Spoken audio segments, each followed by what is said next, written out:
स्वागत है आपका E2E क्लासेस में।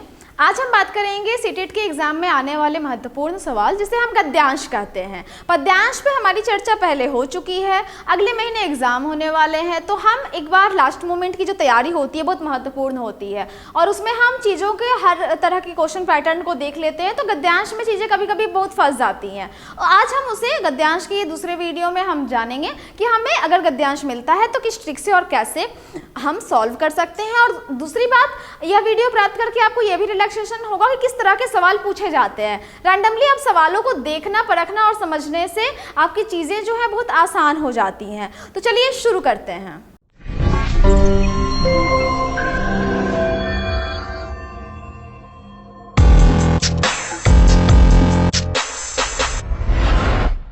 यहाँ आपको स्क्रीन पर गद्यांश नजर आ रहा है, लेकिन फिर मैं कहूंगी कि गद्यांश को पढ़ने से पहले हम उन सवालों को देख लेते हैं जिनके सूत्र हमें, जिनके संबंधित शब्द हमें गद्यांश में खोजने हैं। तो पहला सवाल है, इस दौर के लोग सबसे बुद्धिमान थे। वाक्य के रेखांकित अंश में किस दौर के लोगों की चर्चा की गई है? बौद्धिक दृष्टिकोण खोजने वाले धनी लोगों की, मानव इतिहास में नाम दर्ज करवाने वालों की, 9-10 हजार वर्ष पूर्व के लोगों की, मानव इतिहास में लक्ष्य प्राप्त करने वाले लोगों की। ठीक है। दूसरा सवाल है, भक्ति योग का महत्व है वास्तविक प्रगति की प्राप्ति, ज्ञान योग की प्राप्ति, सापेक्ष दुनिया की प्राप्ति, कर्म योग की प्राप्ति।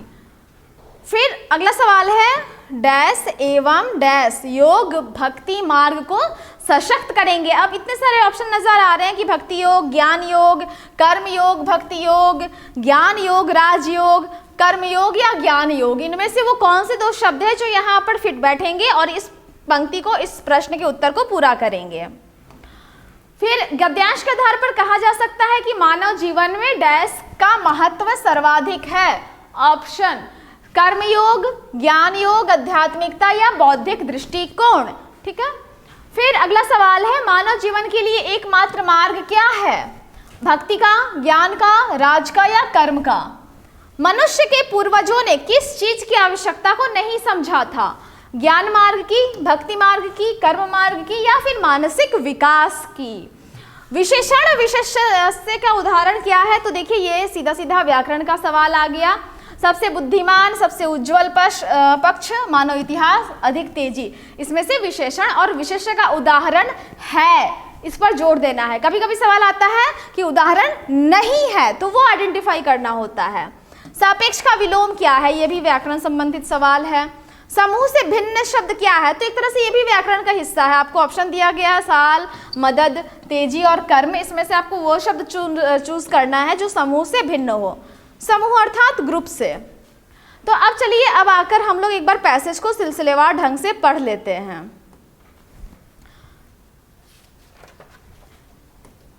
तो हमारे पास ये नजर आ रहा है, कहते हैं मनुष्य ने 9 से 10 हजार साल पहले बौद्धिक दृष्टिकोण की खोज की थी। किसकी खोज? बौद्धिक दृष्टिकोण की, अर्थात दिमाग लगाकर चीजों को आइडेंटिफाई करना। कब? 9 से 10 हजार साल पहले। वह भक्ति मार्ग था। ध्यान दीजिएगा, मानव इतिहास के इस दौर के लोग सबसे बुद्धिमान थे। मैंने पहले ही कहा है कि आध्यात्मिक दुनिया का महत्व बहुत अधिक है, फिर भी सापेक्ष दुनिया पूरी तरह से महत्वहीन नहीं है। सापेक्ष अर्थात जो सामने है, जो प्रत्यक्ष है, जिसको देख पा रहे हैं। जब सुदूर अतीत में मनुष्यों ने महसूस किया कि कर्म योग और ज्ञान योग उन्हें सच्ची प्रगति प्राप्त करने में मदद नहीं करेंगे, तो उन्होंने तुरंत भक्ति योग को अपना लिया। उन्होंने अनुभव किया कि भक्ति ही उनके लिए एकमात्र मार्ग है। मनुष्य आज अपने विकसित कर्म और ज्ञान योग के कारण और भी आगे बढ़ गया है। इस प्रकार अपने पूर्वजों की तुलना में वह भक्ति मार्ग पर चलने की आवश्यकता को अधिक तेजी से महसूस करेगा। आज के लोग देखिए बहुत अधिक आध्यात्मिकता में रुचि ले रहे हैं इस पैसेज के अनुसार, और प्रैक्टिकल भी ये बात सच हो रही है। यह कर्म और ज्ञान योग का उज्जवल पक्ष है। यानी ये दोनों योग भक्ति मार्ग को और अधिक मजबूत करेंगे। ठीक है, ये पैसेज है हमारा। अब सवाल पर आते हैं, और इस पैसेज को पढ़ते समय हमें बहुत सारे सवाल के जो शब्द थे वो टैली किए। इस दौर के लोग सबसे बुद्धिमान थे। इस वाक्य के में रेखांकित जो अंश है इसमें किस दौर के लोगों की चर्चा की गई है? तो देखिए 910,000 साल पहले बौद्धिक दृष्टिकोण की खोज की गई थी, वह भक्ति मार्ग था। और मानव इतिहास के इस दौर के लोग सबसे बुद्धिमान थे। तो इस दौर के लोग, ये सवाल यहाँ से उठ के आ रहा है, बुद्धिमान थे। किस दौर की चर्चा हो रही है? 9 से 10,000 साल पहले। सवाल ऑप्शन क्या है? बौद्धिक दृष्टिकोण खोजने वाले धनी लोगों की, मानव इतिहास में नाम दर्ज करवाने वाले लोगों की? नहीं, 9 से 10,000 वर्ष पूर्व के लोगों की। बिल्कुल सही आंसर मैच कर रहा है। मानव इतिहास में लक्ष्य प्राप्त करने वाले लोगों की, ये आंसर भी गलत। हम लोग बहुत आसानी से एक आंसर को प्राप्त कर लिए, इसके उत्तर को। अब देखिए भक्ति योग का महत्व है क्या है? वास्तविक प्रगति की प्राप्ति, ज्ञान योग की प्राप्ति, सापेक्ष दुनिया की प्राप्ति और कर्म योग की प्राप्ति। तो यहाँ देखिए हमने पढ़ा था ये सवाल की सापेक्ष दुनिया पूरी तरह से महत्वहीन नहीं है। जब सुदूर अतीत में मनुष्यों ने कर्म योग और ज्ञान योग महसूस किया कि कर्म योग और ज्ञान योग उन्हें सच्ची प्रगति प्राप्त करने में, सवाल क्या है? भक्ति योग का महत्व क्या है? कर्म योग और ज्ञान योग उन्हें सच्ची प्रगति प्राप्त करने में मदद नहीं करेंगे, तो उन्होंने भक्ति योग को तुरंत क्या किया? अपना लिया। यानी भक्ति योग का महत्व क्या है? वास्तविक प्रगति प्राप्त करने में है। ज्ञान योग तो पहले से था, सापेक्ष दुनिया की प्रगति तो वो देख ही रहे थे, कर्म योग की प्रगति देख ही रहे थे। वह भक्ति योग का महत्व कैसे पता चला? जब उन्होंने कर्म और ज्ञान योग से महसूस हो गया कि सच्ची प्रगति नहीं मिलने वाली है। अब सवाल आता है अगला, डैश एवं डैश योग भक्ति मार्ग को सशक्त करेंगे। तो कौन सा सशक्त करेंगे? अब देखिए हम लोगों ने यहाँ पढ़ा कि कर्म योग और ज्ञान योग के बाद भक्ति योग का महत्व आया। यहाँ भी पंक्ति है कि मनुष्य आज अपने विकसित कर्म और ज्ञान योग के कारण और भी आगे बढ़ गया है। इस प्रकार अपने पूर्वजों की तुलना में वह भक्ति मार्ग पर चलने की आवश्यकता को अधिक तेजी से महसूस करेगा। यह कर्म और ज्ञान योग का उज्जवल पक्ष है। यानी ये दोनों योग भक्ति मार्ग को क्या करेंगे? मजबूत करेंगे। यानी कि कौन सा?